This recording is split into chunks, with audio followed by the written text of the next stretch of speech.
전쟁이 일어나 나를 치료할지라도 내가 오히려 안녕하리로다. 내가 여호와께 청하였던 한 가지 일 곧 그것을 구하리니 곧 나로 내 생전에 여호와의 집에 거하여 여호와의 아름다움을 앙망하며 그 전에서 사모하게 하실 것이라. 아멘. 살아계신 아버지 하나님, 오늘 시편 기자는 우리의 빛과 구원 되시는 생명의 능력 되시는 여호와를 구하고 있습니다. 오늘 주의 사랑하는 자녀들 주님의 성소에서 빛과 능력을 경험하기를 원합니다. 군대가 일어나 진칠지라도 마음이 두렵지 아니함을 고백하오니 오직 우리는 여호와의 성소에서 하나님 앞에 영광 돌리며 여호와의 아름다움을 앙망하게 하여 주시옵소서. 수고하고 무거운 모든 짐을 내려놓는 시간 되게 도와주시옵시고 성령으로 기름 부어 주시옵소서. 한 가지 일을 구하오니 오직 성소에서 영원토록 살아계신 하나님을 찬양하며 경배하게 하여 주시옵소서. 오늘도 출타한 우리 사랑하는 성도들 어느 곳에 있든지 동일한 은혜를 도하여 주시옵시고 추수의 명절에 범죄하지 않게 도와주시옵시며 경건한 성도답게 살게 도와주시고 돌아올 때까지 성령 하나님 주장하여 주시옵소서. 예배드리는 곳마다 찾아가 주시옵시며 은혜 주실 자에게 은혜 주시고 소망이 필요한 사람에게 소망 주시며 각종 문제와 질병을 주님 앞에 올려드릴 때 주님께서 만져주시고 생명의 주가 되시옵소서. 이제 예배를 주님 앞에 드리나이다. 마치는 시간까지 성령 하나님 홀로 주장하여 주시옵소서. 거룩하신 예수 그리스도의 이름으로 기도드립니다. 아멘.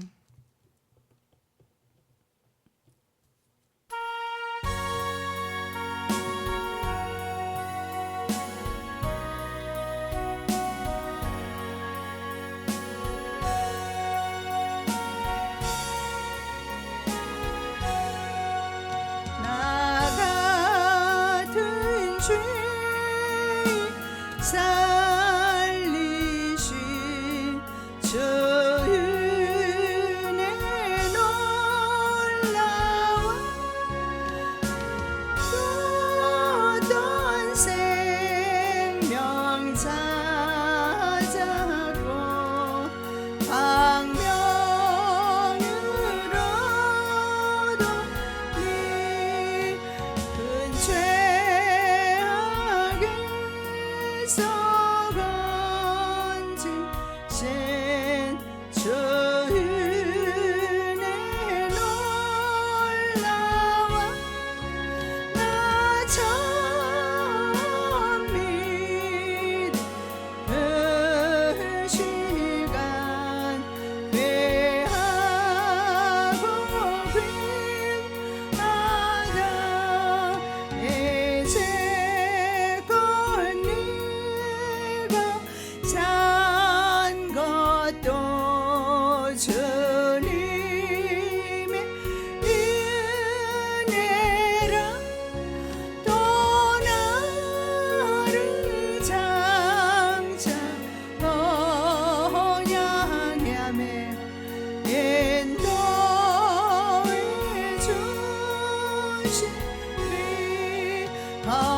거기서 우리 영원히 주님의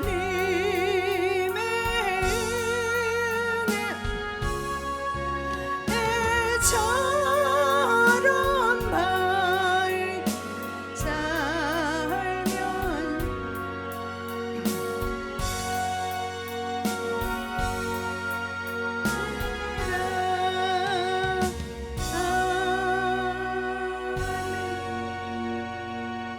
자, 하나님의 말씀 보시겠습니다. 잠언 16장 18절입니다.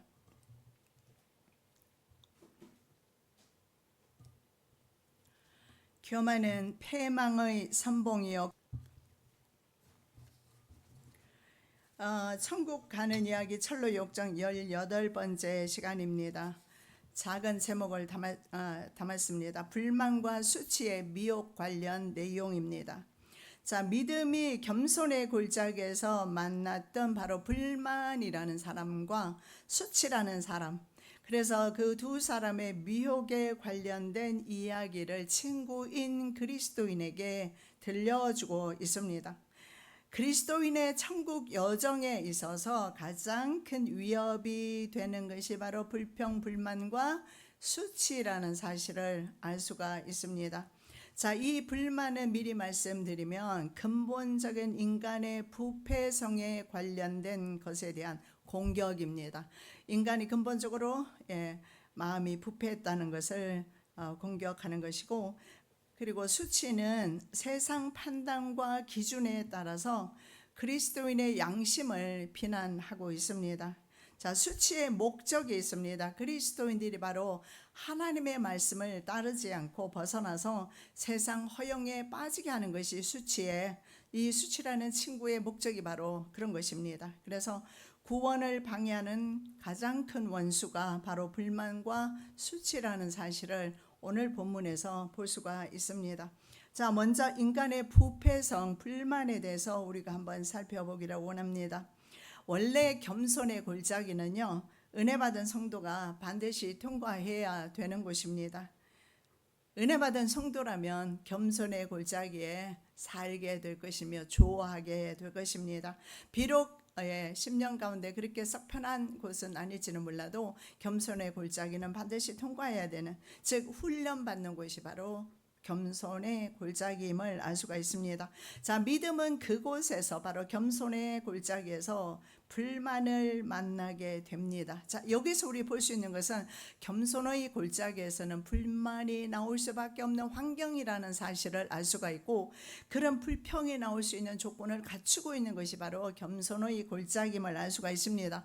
보통 세상 사람들이 추구하는 그런 세상의 부귀 영화는 찾아볼 수 없는 그런 바로 곳입니다. 그래서 불평 나올 만한 그런 환경이나 상황 속에서 그리스도인들의 마음을 흔들 수 있습니다. 그리고 실족시키는 일을 하게 되는데 바로 겸손의 골짜기에서 불만은 그 일을 하게 됩니다. 자, 이스라엘은요, 가나안 땅 입국 직전에 가데스 바네아에서 바로 이 함정에 빠지게 됩니다. 그리고 불평하다가 가나안 땅을 밟지 못하게 됩니다. 자, 그들의 불평은 바로 가나안 땅에 정탐꾼을 들여보냈더니 그곳에는 바로 거인족이 살고 있더라. 그래서 미리 겁을 먹고 우리는 그곳에 절대 들어가지 못한다.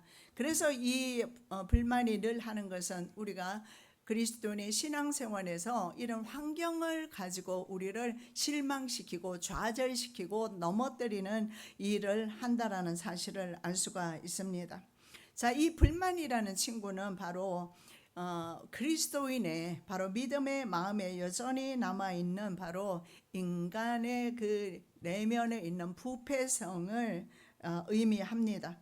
그래서 이 불만이라는 것은요, 내면 깊숙하게 이게 숨어 있습니다. 그래서 우리가 함께 살고 있고요. 그래서 우리가 이것을 저항을 하기가 참으로 어렵습니다. 내 눈에 보이는 적은 쉽게 내가 보고 피할 수가 있겠는데 내 내면 안에 깊숙하게 나와 함께 살아가고 있는 그 적을 발견하고 내가 그것을 물리치는 것은 쉽지 않다라는 사실을 알 수가 있습니다.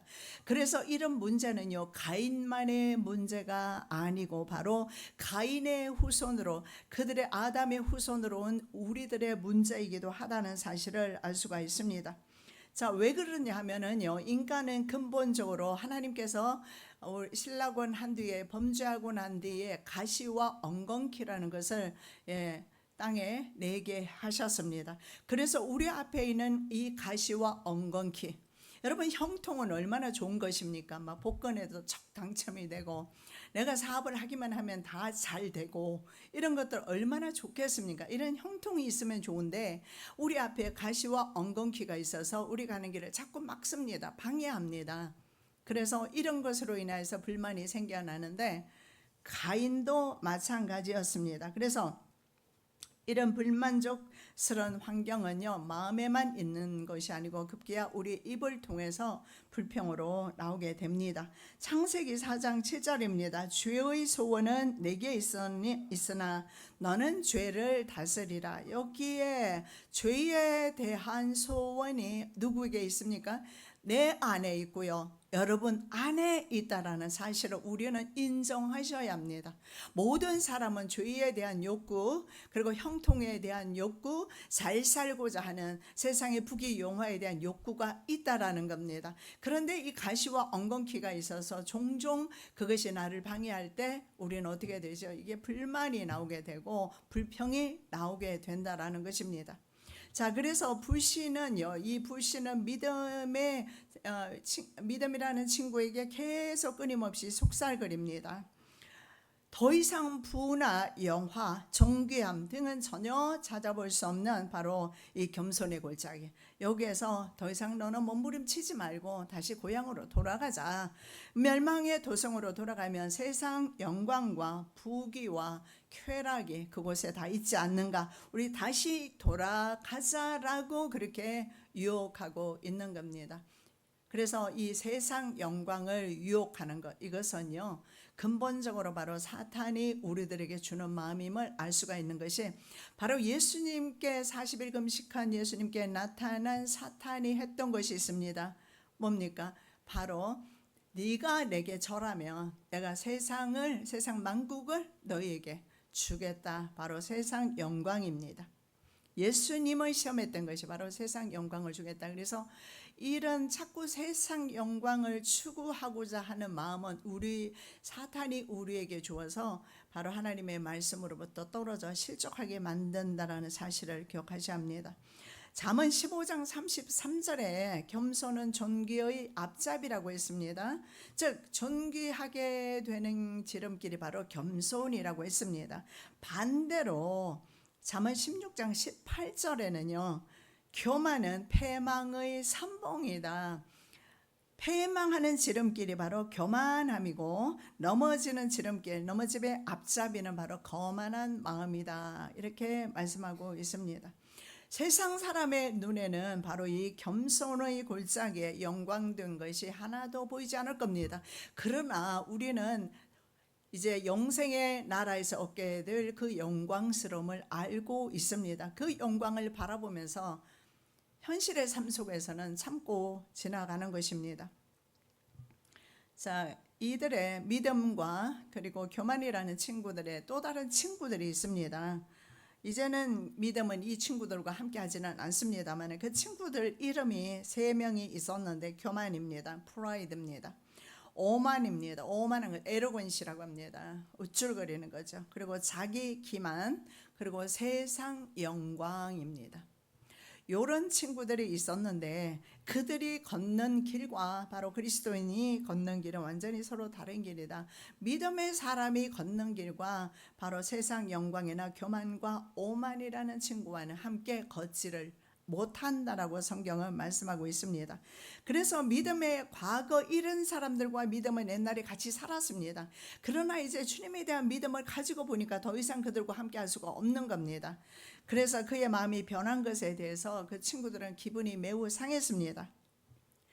그래서 처음 복음이 전파되었을 때 가족에 의해서 폭력에 노출되는 경우도 상당히 많았습니다.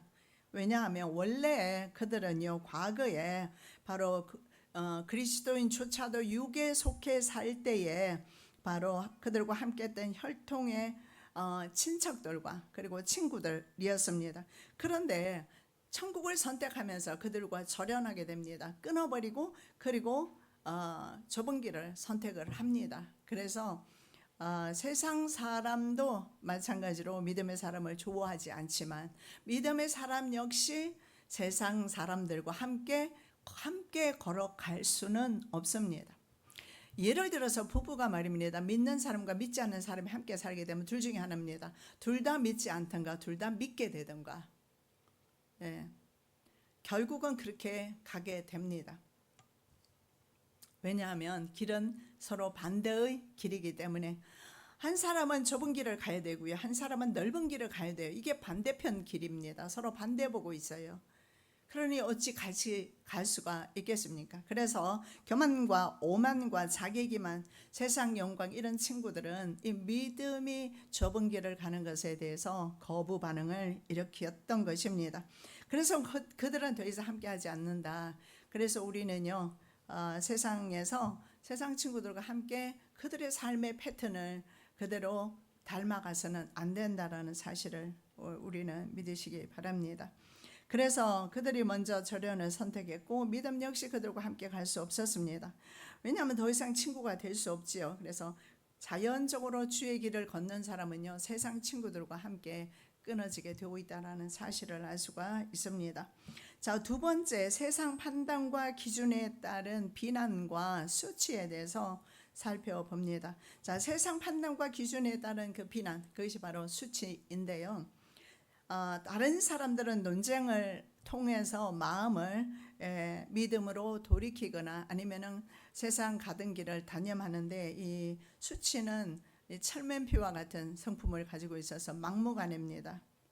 그래서 자, 이 수치라는 친구는 믿음 생활의 중요한 요소들을 비난합니다. 그래서 멀리 있는 사람이 아니라 오히려 가까이 있는 사람이 내 믿음에 대해서 비난하는 경우가 참으로 많이 있습니다. 심지어는 교회 안에서도 성도끼리 비난하고요, 서로 비난하는 일들이 일어납니다.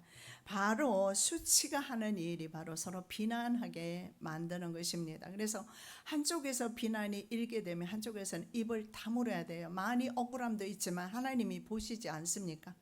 한쪽에서 또 불평을 하게 되면 또 다른 쪽에서는 입을 역시 다물어야 합니다. 그 불평에 동참해서 바로 그들이 멸망할 때 함께 멸망할 수 있기 때문에 그렇습니다. 그래서 내가 이런 세상 사람들이 사는 삶 환경 속에 살면서 내 마음을 지키고 내 입술을 지키는 거, 이거 정말 중요한 것입니다. 결국은 나와의 전쟁이다, 나와의 싸움이다 하는 사실을 알 수가 있습니다.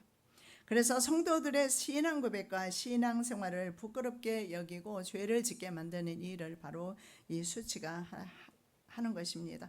자, 수치가 하는 일을 살펴보겠는데요. 첫째, 수치는 이렇게 말합니다.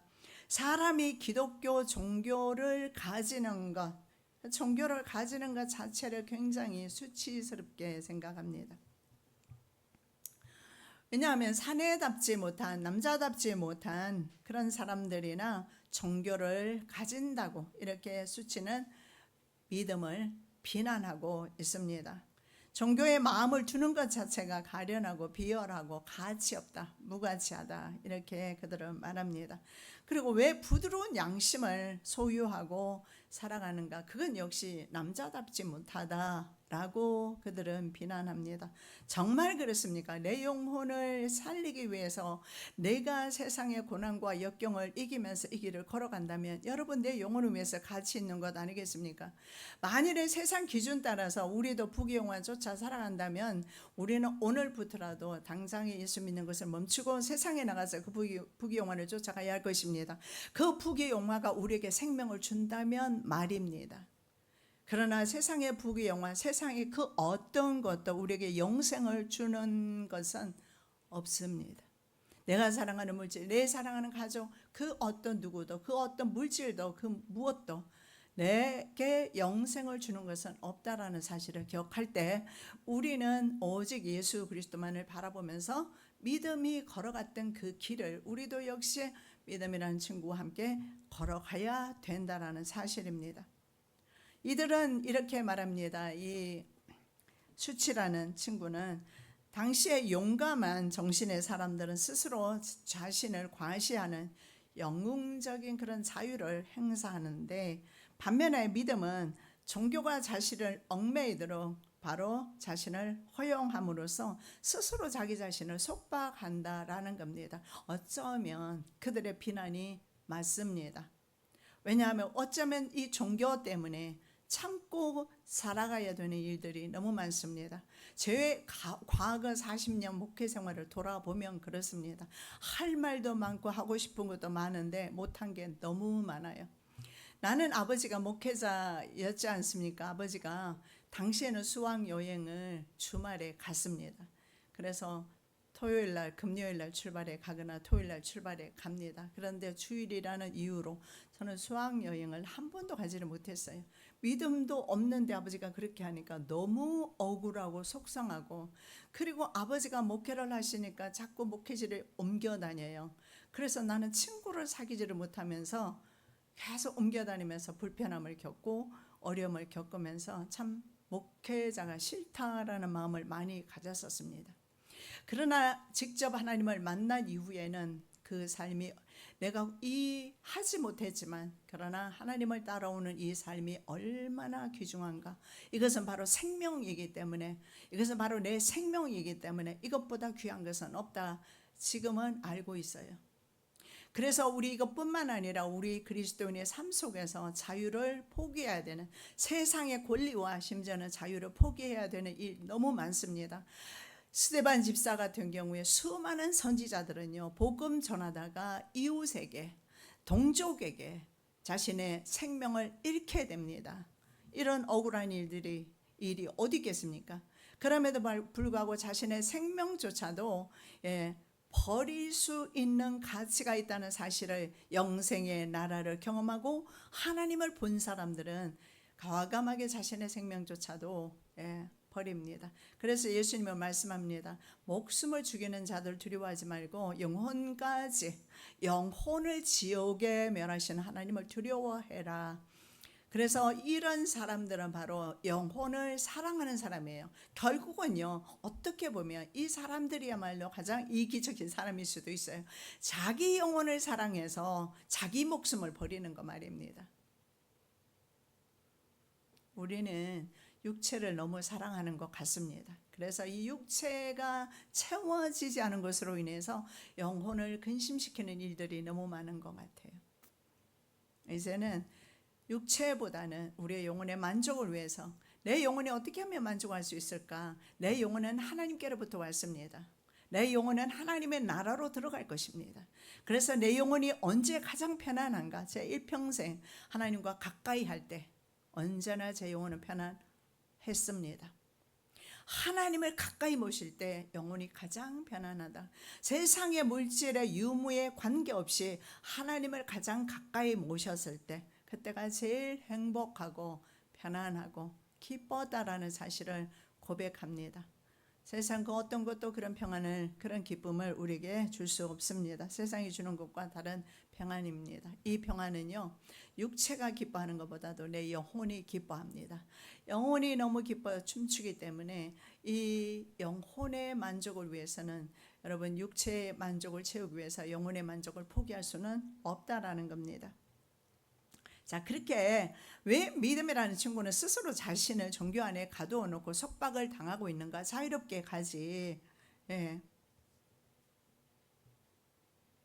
저는 어젯밤에도 꿈을 꾸는데 미국 사람하고 대화를 하면서 미국 사람 어떤 사람을 구제하는 일을 제가 하더라고요. 지금이라도 원하는 바는 살 수 있다면 미국에서 살고 싶습니다. 하나님께서 허락하시면. 그러나 하나님께서 허락하지 않으신기 때문에 저는 여전히 이 땅에, 이곳에 있습니다. 왜냐하면 하나님께서 그 일을 기뻐하시기 때문에. 우리는요, 하나님의 자녀들은 말입니다, 자기 욕심대로만 살 수 없어요. 자기 하고 싶은 대로만 할 수 없어요. 그런 것을 하는 사람들은 주로 유아들입니다. 자기 하고 싶은 거 그대로 본능적으로. 이 철이 좀 들면 들수록 덜 하게 돼요. 그러나 어리면 어릴수록 더 본능적으로. 우리는 이렇게 본능적으로 그리스도인은 살 수가 없는 겁니다. 본능을 제어해야 돼요. 그리고 성령의 능력을 덧입고 자기 자신을 쳐서 복종시키는 데까지 우리는 나가야 될 줄로 믿습니다. 자, 세상에 있는 권세 있고 부유하고 지혜로운 사람은요, 하나님을 구하는 이런 믿음의 행위에 동참하지 않습니다. 그리고 장차 미래입니다. 이 믿음이 얻게 되는 그 영광스러운 면류관은요, 미래이고 현재는 눈에 보이지도 않습니다. 그래서 이 확실치도 않은 미래의 영광입니다. 이것을 위해서 세상의 쾌락을 다 버리고 이렇게 가는 것은 바보와 같은 짓이다 생각합니다. 여러분, 그렇다면 말입니다, 우리가 어릴 때 우리 자녀들을 공부를 시킵니다. 과외까지. 한국의 이 교육열은 전 세계에서 가장 유명하지 않습니까? 뭐 열매는 미미하지만요, 그 교육의 열매는 유대인들이 성경 교육을 시키는 유대인들이 가장 뛰어납니다. 뭐 인정할 건 인정해야죠. 근데 한국 교육이 어쨌든 세계적으로 유명하지 않아요. 왜냐하면은 부모는 정말 그렇습니다. 정말 피땀 흘려서 자식 바로 사교육, 공교육, 교육 다 시킵니다. 그렇게 교육을 시키면서 이들에게 그 교육을 통해서 하나 얻기를 원하는 것이 바로 내 자녀가 나중에는 국회의원도 되고 판사도 되고 변호사도 되고 의사도 되고 이런 미래의 우리 아이들이 되어질 일을 바라보면서 그 소망을 가지고 부모들은 그렇게 하는 겁니다. 좀 바꿔서 이제는 세상의 그런 소망이 아닌 바로 천국에 대한 소망을 가지고 우리 자녀들을 그렇게 키운다면요, 그렇게 많은 돈도 들지 않을 겁니다. 왜냐하면 성경책이라는 교재가 있지 않습니까? 그리고 우리가 바로 믿음의 사람이고 내가 바로 성경 교사 아닙니까? 그리고 얼마든지 우리는 이제 자녀들에게 하나님에 대해서 가르칠 수 있습니다. 그래서 가장 우리는 귀한 교육은 제쳐두고 바로 세상 교육으로 그 아이들을 키우면서 성공 가도를 달리기를 소원합니다. 우리는 조금 바꿔서 우리 자녀가 그리고 우리 역시 바로 하나님 안에서 성공하는 그런 삶을 살기를 원하면서 자녀들을 한번 키운다면요, 그런 자녀들 굉장히 많습니다. 정말 제가 전에 한번 말씀드렸던 미국에 있는 교회 말입니다. 내 자녀를 키우는 어머니, 아주 어린 아이 외에는 아이들을 고등학교 다니고 중학교 다니는 아이들을 새벽 기도회에 데리고 다니고요, 하루에 말씀을 40장씩 읽게 합니다. 만일에 40장을 읽다가 학교 숙제를 못하게 되면 그냥 학교를 보낸답니다. 그리고 그 다음날 새벽 기도는 데리고 간답니다. 그런데 그 아이들이 지금 보니까요, 인터뷰도 하게 되고요, 그리고 뽑혀서 한국에 연수도 다녀가고 굉장히 그 아이들이 그 믿음으로 말미암아, 그래서 보니까 영상에 그 아이들의 그 믿음에 대해서 그 아이들이 간증하는 내용들에 제가 영상도 인터넷에서 봤습니다. 이 믿음의 자녀들이 학교에서도 수석을 하는 거예요. 우리는 반대로 하기 때문에 아무리 사교육비를 들여도 1등 하기가 어렵습니다. 반대로 하기 때문에. 모든 이치가 다 그런 것 같아요. 사업도 마찬가지고 사람 관계도 마찬가지고, 저 사람에게 내가 있잖아요, 어떤 것이 정말 사업 관계상 정말 필요한 일이 있고 그 사람에게 내가 잘 보여야 한다면 그 사람보다는 하나님께 기도하는 것이 저는 낫다라고 생각합니다. 어려운 관계가 어떤 딜레마에 빠졌을 때 직접 대화하고 하는 것보다 하나님 앞에 기도하면서 나아가는 것이 저는 낫다라고 생각합니다. 그러면 하나님께서 그 관계도 나중에는 원만하게, 그렇게 해서 그 사람들이 바로 믿음의 사람들에게 돕는 사람들로 변화시켜 주실 줄 믿습니다. 자, 요한복음 7장 48절입니다. 당국자들이나 바리새인 중에 그를 믿는 이가 있느냐.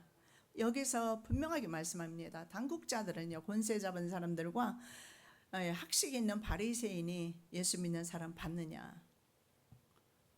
거의 없습니다. 사도 바울 몇 명 빼놓고 성경에 기록된 사람은 거의 없습니다. 기득권자가 오히려 예수를 믿기 어렵다는 사실을 발견할 수가 있습니다. 자, 그 다음에 고린도전서 1장 26절입니다. 형제들아, 너희를 부르심을 보라. 육체를 따라 지혜 있는 자가 많지 아니하며 능한 자가 많지 아니하며 문벌 좋은 자가 많지 아니하도다. 어쩌면 세상에 권세 잡고 명예 있고 문벌 좋은 가문 좋은 사람들은요, 그것에 만족하면서 그것이 바로 하나님이 됨으로 인해서 하나님을 섬기기를 거절할 수도 있겠습니다. 그러나 자신을 의지하지 아니하고 하나님의 도우심을 구하는 것과 부드러운 양심을 가지고 있는 것, 그리스도인이 가져야 되는 가장 큰 덕목입니다. 부드러운 양심이요, 완고한 양심 아닙니다. 죄에 대해서 민감하고 경건한 삶을 추구하는 모습, 하나님께서 가장 기뻐하시는 바로 삶의 태도임을 아셔야 합니다.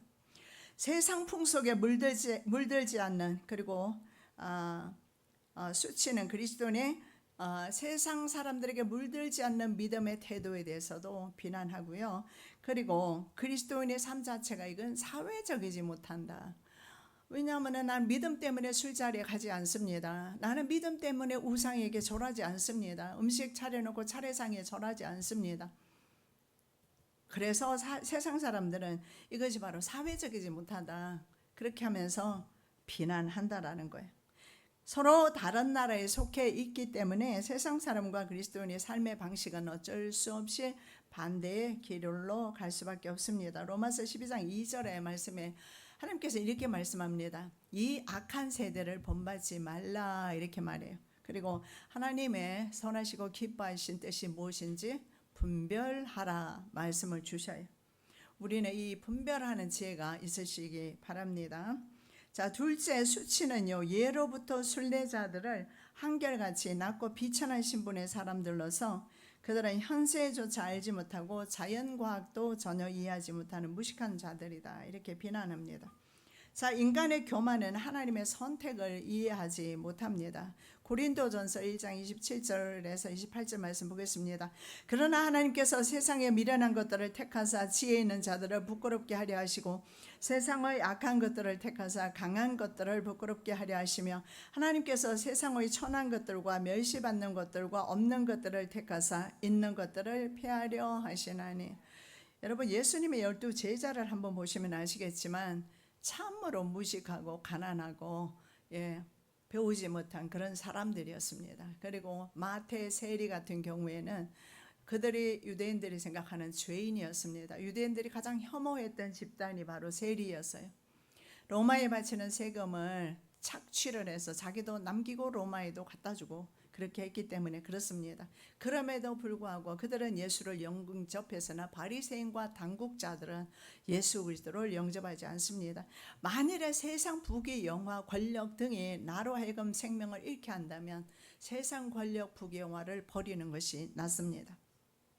자, 수치의 비난은 인간의 교만함을 드러내는 행위입니다. 하나님의 지혜를 어리석게 생각한 것의 결과물입니다. 그들은요, 십자가라는 전도에 미련한 것으로 전도되는 것을 이해하지 못해요. 즉 다른 말로 하면요, 하나님의 선택을 받지 못했다라는 겁니다. 선택받지 못했기 때문에 그 선택의 자리에 들어가지 못하는 것입니다. 자, 세 번째 수치는요, 설교를 들으면서 왜 우느냐는 거예요. 그리고 슬퍼하고 예배가 끝나고 집에 가서도 한숨 짓고 괴로워한다라는 거예요. 내가 말씀대로 살아야 되는데 살지 못하니까 괴로운 거예요. 그래서 이것이 바로 바보 같은 짓이다. 그래서 우리 그리스도인의 양심에 대해서 자꾸 이렇게 비난하는데요. 사실은 이런 잘못을 저지르고도 또 그리스도인들은 어떻습니까? 작은 잘못에도 자기 양심에 걸리고 그것으로 인해서 잠 못 자거나 그래서 심지어는 적은 돈을 빌리고도 그것을 갚는데 왜 그렇게 하느냐는 거예요. 세상 사람들은 그렇게 말할 수 있습니다. 그런데 하나님의 자녀들은요, 거듭나지 않습니까? 그럼 그 양심이 이미 옛날의 그 양심이 아닙니다. 선한 양심으로 바뀌었기 때문에 작은 일에도 잘못한 것이 있으면 돌이키려는 노력을 하게 되어 있습니다. 당연히 따라가게 되어 있습니다. 이사야 42장 3절에 하나님은 상한 갈대를 꺾지 않으시고 꺼져가는 등불도 끄지 않으신다고 말씀하는데, 바로 죄인들이 바로 자기 자신의 죄를 자각하면서 다른 사람을 섬기는 이런 모습, 바로 하나님께서 기뻐하신다는 사실을 알 수가 있습니다. 자, 하나님의 성령으로 변화받은 선한 양심은 죄에 대해서 굉장히 민감하고 회개하고 서로 간의 용서를 구하게 되고 그리고 나서 참 자유를 누린다는 사실을 알 수가 있습니다. 그래서 자신의 양심을 깨끗하게 지키는 것이 곧 믿음을 지키는 것이다. 내가 양심은 세상 사람들과 똑같이 그런 양심을 가지면서 나는 믿음의 사람이다, 결코 그렇게 말할 수 없다라는 거예요. 믿음의 사람은 자신의 깨끗한 양심을 지키게 되어 있다라는 거예요. 디모데전서 1장 19절입니다. 믿음과 착한 양심을 가지라고 말씀하고 있습니다.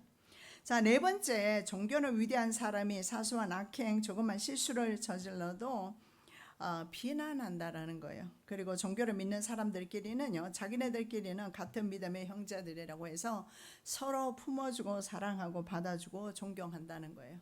그래서 이런 것들도 잘못됐다라는 겁니다. 그런데 성경이 무엇을 어떻게 말씀하는가 보시기 바랍니다.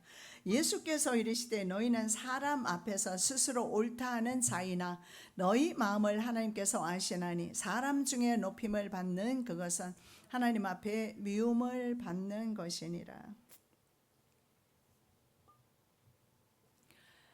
우리가 하나님 앞에 바로 하나님께서 인정하는 사람은 사람 앞에 높아진 사람이 아니라 바로 겸손한 사람, 자신의 죄를 생각하면서 늘 하나님 앞에 회개하면서 나가는 사람. 결국 여러분 우리 양심에 이렇게 비난을 하는데 내 양심이 죄를 지을 때마다 내가 이 양심에 고통이 있다면 여러분 그건 참 잘하시는 것이다 라는 거예요. 근데 내가 수많은 죄를 짓고도 내 양심에 아무 거리낌이 없어요. 도적질을 하고도 아무렇지도 않아요. 습관적으로. 살인을 하고도 괜찮아요. 그럼 살인을 하면은 괜찮은데 살인을 하면 여러분 생각할 때 그건 절대 괜찮지 않지 생각해요. 그런데 거짓말하거나 도적질하거나 괜찮다라고 생각한다면 잘못된 거예요. 하나님 보셨을 때는 다 똑같다라는 거예요. 거짓말도 하지 말라라고 말씀하고 도적질도 하지 말라라고 말씀하고 있는 겁니다. 자, 신실한 그리스도인에 대한 수치의 비난들은 한결같이요 세상 판단과 기준이지 하나님께서 보시는 판단은 기준이 아니라는 사실입니다. 즉 인간적인 것들이다. 그래서 그리스도인들의 삶을 부끄럽게 만드는 것입니다. 왜냐하면 유난히 그리스도인들이 가난한 사람들이 많고 명예나 권력을 가진 사람들이 별로 없습니다. 그런 사람은 국회나 가면 있고요, 법정에 가면 있고 병원에 가면 있고요. 세상 잘난 사람들은 교회에 상대적으로 적을 수도 있습니다. 왜냐하면 예수님 시대에 그러했으니까요. 예수님을 영접했던 사람은 예수님의 말씀 그 별명처럼 세리와 창기의 친구라고 말씀합니다. 바리새인과 당국자들은 예수님을 영접하지 않았으니까요. 어쩌면 그들에게 주님은 바로 권력이 아닐까요? 명예가 아니겠습니까? 그러나 우리는 다행히 그런 것들은 없습니다. 세상적인 것들은 없습니다. 그러나 우리에게 예수님이 계신다면 우리는 모든 것을 다 가진 믿음의 사람들입니다. 세상 사람들은 그래서 서로 교만해서 자신을 높이는 일을 좋아합니다. 다른 사람을 멸시합니다. 누가복음 10장 29절에 보면 내 이웃이 누굽니까? 바리새인이 이렇게 질문해요. 그러면 이 사람의 질문 가운데 그 의도하는 바가 뭡니까? 내가 하나님의 말씀대로 율법사니까 얼마나 장로들의 613가지 조문 그 율법 조항을 지키고 그리고 금식하고 구제하고 그래서 남들이 봤을 때는 굉장히 그런 종교적인 모습을 갖추고 있지만 종교적에 불과했다라는 거예요. 이 사람이 묻습니다. 내 이웃이 누굽니까? 그 질문 속에는 누가 과연 내 이웃이 될 수 있습니까? 나와 같은 이웃이 누가 있습니까? 이 질문이었어요. 그랬을 때 예수님께서 강도 만난 자의 비유를 말씀하시면서 이렇게 그의 관점을 바꿔 주셔요. 잘못된 관점을 가지고 있다는 거예요. 우리 그리스도는 항상 무엇인가를 바라볼 때 상대방의 관점에서도 생각할 줄 알아야 되는데 항상 이기적인 사람은 어떨까요? 자기 관점에서 생각하고 자기 기분, 자기 감정, 자기 관점에서만 바라보게 돼요. 그렇게 하면 다른 사람을 긍휼히 여기는 사람이 아무도 없어요. 가난하게 보이지도 않고요. 내가 도와줄 사람도 없고 내가 긍휼을 베풀 수 있는 사람이 전혀 안 보이게 됩니다. 그래서 예수님이 이렇게 말합니다. 이렇게 저렇게 해서 강도 만났는데 레위인도 지나갔고 그리고 제사장도 지나갔고 그리고 사마리아 사람은 그냥 지나가지 않았고 사마리아 사람은 이 사람을 돌보아주는데 그러면 이 강도 만난 자 이웃은 누구냐? 너희들이 사랑하는 제사장 그리고 바리새인 율법사 그 사람들이냐? 아니면 너희들이 그렇게 멸시하는 북쪽의 국제결혼으로 인해 가지고 사마리아 아수르의 국제결혼 정책에 의해서 북이스라엘은 혼혈이 됩니다. 그래서 북이스라엘 사람들은 그들은 개처럼 취급을 했어요. 그런데 그 사마리아 사람은 오히려 강도 만난 사람에게 사랑을 베풀었단 말이죠. 그래서 그러면 이 강도 만난 자 이웃이 누구냐?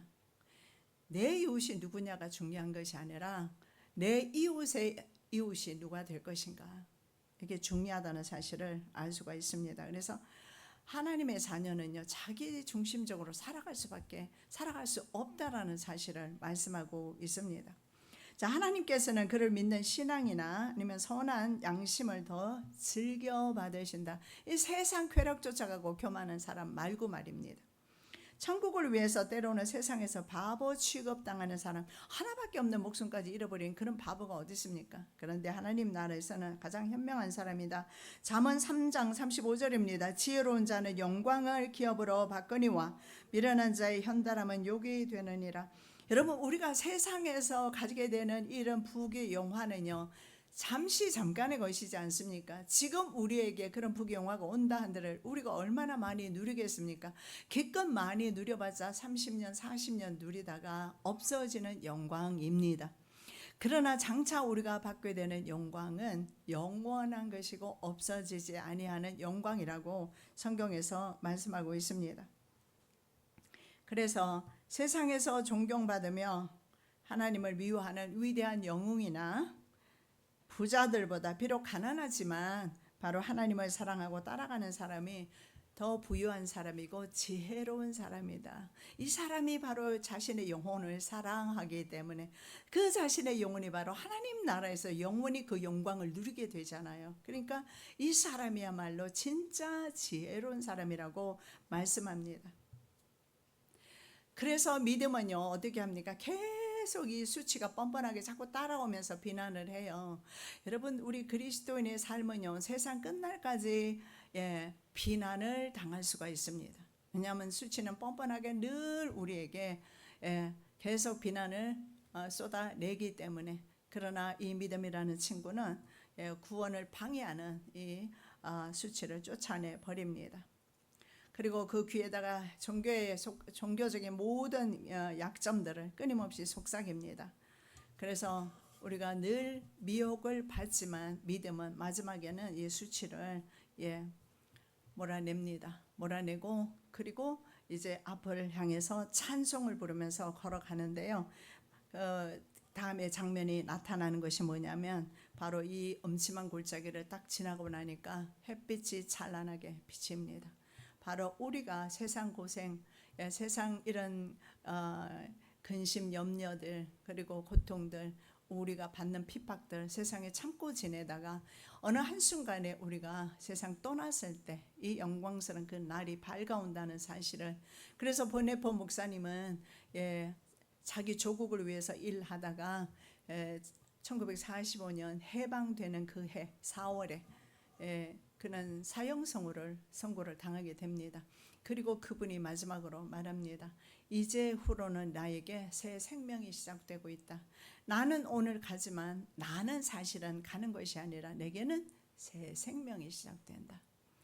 세상에 있는 사람들은 그를 그리워하면서 지도자가 없어지는 것으로 인해서 고통을 받을 수 있을는지 몰라도 보네포 목사님 자신에게는 이제는 새 생명이 시작되는 새로운 날에 바로 첫날이 바로 오늘이라는 고백을 하면서 영원한 그 영광을 지금도 누리고 있을 겁니다. 우리도 이렇게 계속 세상의 수치의 방해를 받고 불평의 방해, 불만의 방해를 받지만 우리도 역시 끝까지 믿음 생활하다가 바로 보네포 목사님 계시는 그곳에 우리 또한 갈 줄로 믿습니다.